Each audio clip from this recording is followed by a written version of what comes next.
Jump in where you fit in. Antt, break down Stevenson versus go. De Los Santos. De Los Santos. I think this is the strongest fighter he ever fought, punching power wise. I agree.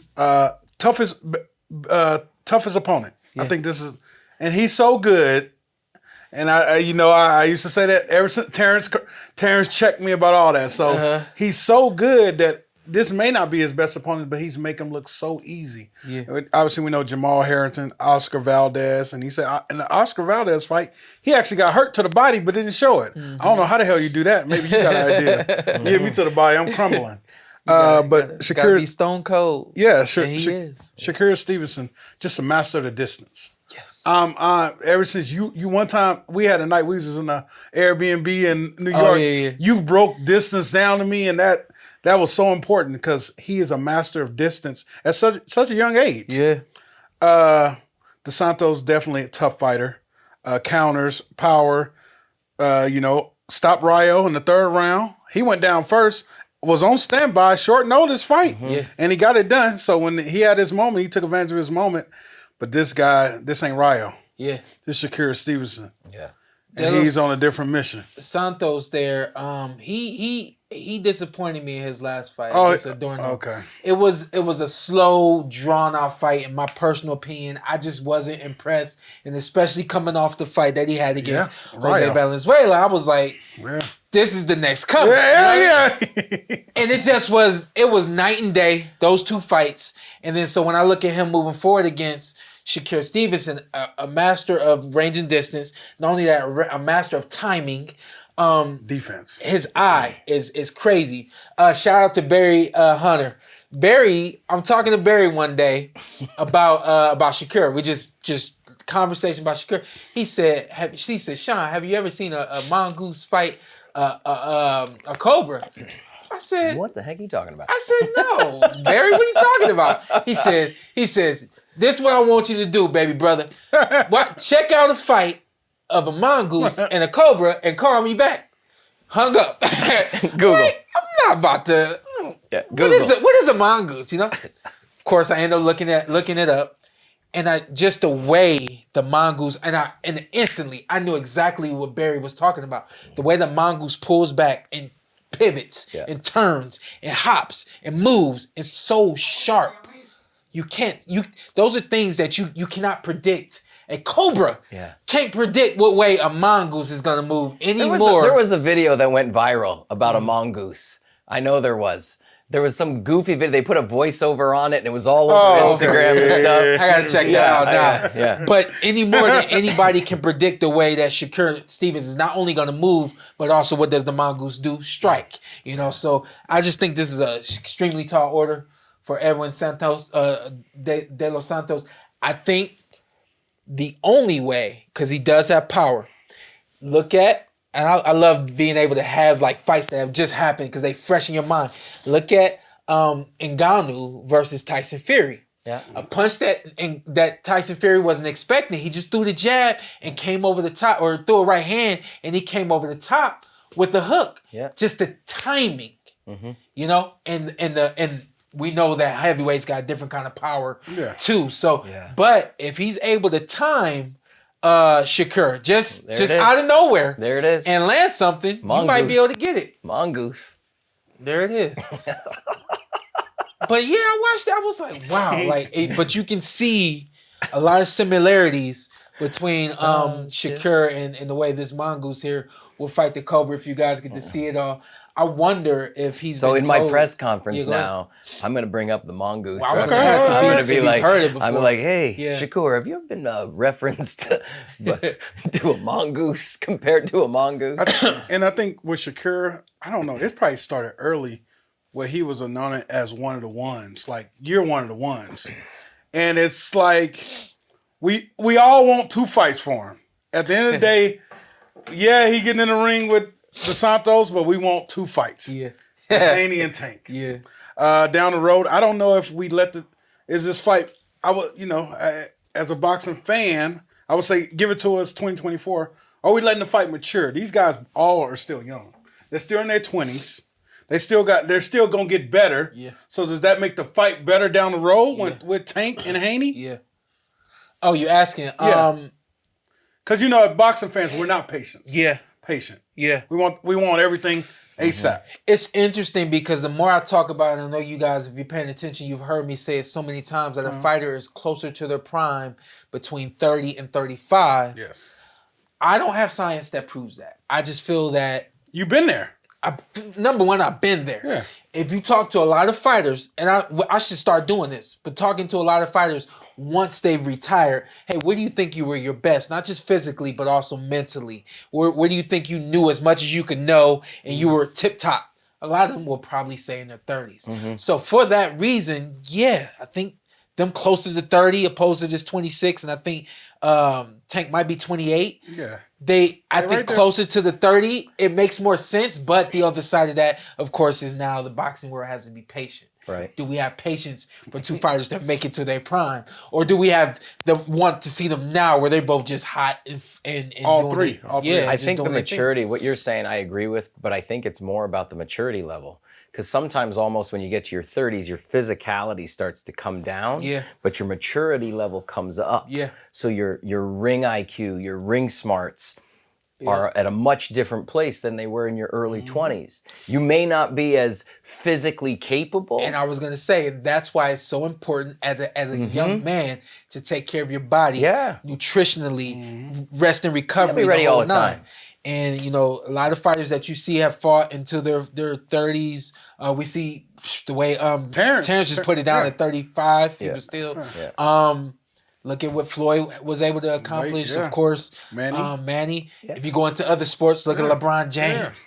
Up and down the court for so many years, Yeah, you know? he's 60 years old. Tom Brady finally just let it go, you know? Yeah. And when you really look at it, like in terms of how many times he's been up and down the court, he's really like... It's mental, though. Yeah. I'm a big proponent of the mental aspect of this game, and I think that's also a big component to Shakur's game. Yeah. Because you said it, distance, timing, that's all up here. Yeah. Like, you can't teach that. You can teach it, but you can't. It's It's almost been like taught to him, but it's second nature. It's second nature. It's ingrained in his mindset. Yeah, between what he's been taught at such a young age, the athletic ability and talents that God has given him, he's just become who he is. Yeah. You can't teach it at the level that he performs I at. agree. Yeah. But But he could show somebody Give him what a he round, does, you and know? he's got you figured out. What I like about him is, you know, people hang around Floyd, hang around greats. But he's in a ring with Terrence. If you hear them talk, they talk about how many times they spar and how many times Terrence beat him. Yeah. He's absorbing that, and he's in the ring learning. Yeah. And so his sparring sessions is harder than his fights. Yeah. Yeah. He's getting his ass whooped. And he said, Yeah. so he learned so much in camp. Yeah, that's a great camp. And let's go back to what I said last week about Jamal Charlo and Jose Benavidez. Jamal needs that, or should have had fights in camp. Yeah. You should have been pushed. You should have been getting your ass kicked in camp. Number one, because you've been out of the ring so long, but number two, because you brought people in here that were really going to challenge you and get you to the level that you need to be at. He challenges himself daily, and he's one of those few fighters out there that really don't need to work as hard as he does. Yeah. But he does But he wanna everything be that he great. does because he wants to be great. And it's like, I got big brother. Yeah. Big bro, I'm going to keep fighting him Yeah. until one day I'm going to get him. Yeah. Today ain't the day. But one day I'm going to get him. Yeah. Does he get hit in and on this the fight? Like, does he even get touched? Because that's a hell of a statistic. Mark is crazy. I don't know the number, but it's a hell of a statistic. What is like less than 20? What boo I boo don't know. ETA? It's like less than we're 20, talking about right? divisions. He gets hit like 20% of the That's whole what I fight. I mean. thought Is you it were about to crazy? say less than 20 the whole fight. Look, these guys crazy. You think he gets hit more than 20 times in this fight? I don't think he gets hit more than 20 times. So here's you understand that's crazy. here's what I do to back up what I said possible. about this fight with Edwin and Shakur. Edwin has struck me as the kind of fighter that needs to hit you. If I don't see success, I won't go for it. Yeah. He never went for it against Ordonez. He catches Jose in the first or the second round and just stays with it and goes after it and gets it. If he can't touch Shakur, he won't taste victory. He won't feel like he's in the fight at all. And then he'll just start to waver. And that's what he's a master at. And then he's going to turn it up and go for the kill. Game plan goes out the door Yeah. when you're not making contact. Yeah. And you're like, am I even in this fight? Yeah. And then up here, goes back to the mental. You start doing things that were not a part of the original game plan. You're pivoting, you're changing, you're trying to figure it out. And by that point, it's over. I'm going to go ahead and say this. Growing up, my dad taught me the way you beat a counterpuncher is by throwing combinations.